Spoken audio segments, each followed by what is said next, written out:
testing out for myself if laser or TIG is the way to go. Aluminum's lightweight, strong, but let's be honest, it's a nightmare to weld. So after a couple of years of garage welding, I am able to throw down an okay TIG bead. And that just meant when I got the laser welder, I thought for sure there would be a learning curve. And that is far from what happened. These were my very first aluminum welds, and they turned out awesome. There's got to be a catch. And well, yes. Right now, the biggest issue with laser welders are they're expensive. I bought my Miller 220 about a year ago, and it threw me back about 4,500 bucks.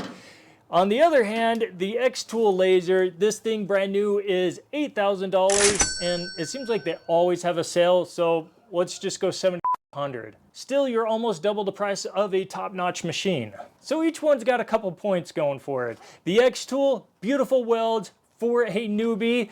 Traditional TIG, you're cheaper.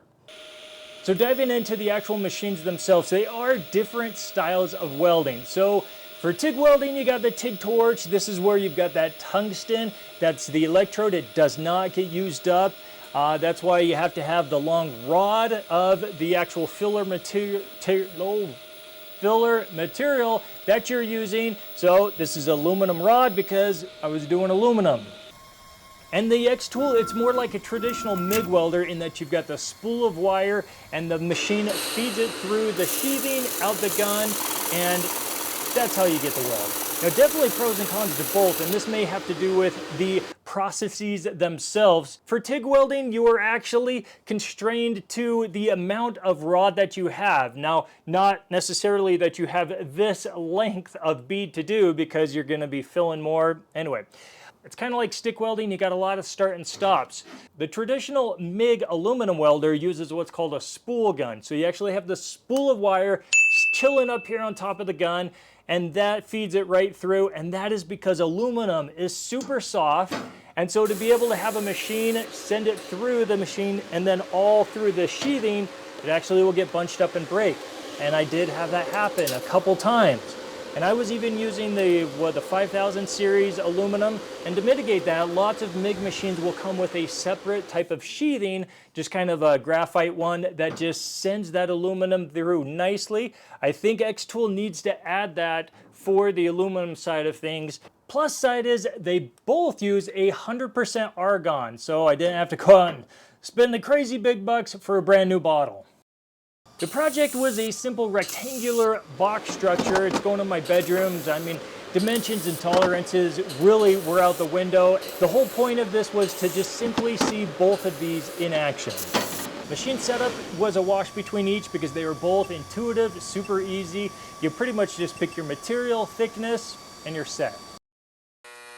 Doing the first half with the TIG machine, and I'll say this more than once, I'm not a professional TIG welder, but it takes me forever to get that puddle started. And why is that?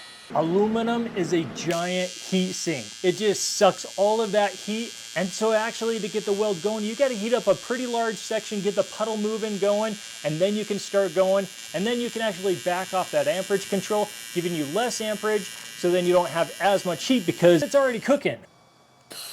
Now look at the Xtool. As soon as you hit that trigger, you can start moving and you can just whip through these joints like nothing. And why is that? Because if you look at these welds, these heat zones, they are teeny on the Xtool.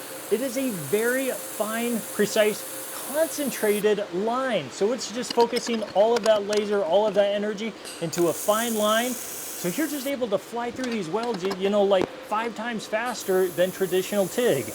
We do need to talk about this just for a minute because there are pros and cons with this yet again. Your TIG welder actually has a big advantage if your part has a gap or if you are doing tubing and you've got the chamfered or radiused edge where you kind of have the little gap right there. So, but if you have a large gap that you're needing to fill, the Xtool is not the one.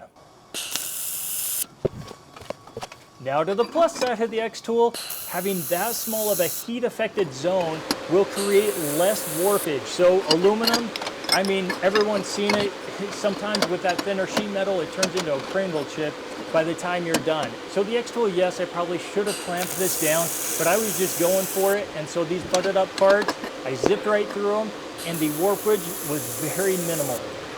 So where do we go from here? Well, I would say Stick with TIG if you're on the budget or if you've already got one, or if you need to fill some of those larger gaps. Say your fabrication skills aren't the best. Or go with laser if you want minimal warpage, knock out parts about 5 times faster, or if you want beautiful welds as a newbie right out of the gate. Check out the link in the description and don't forget the coupon code.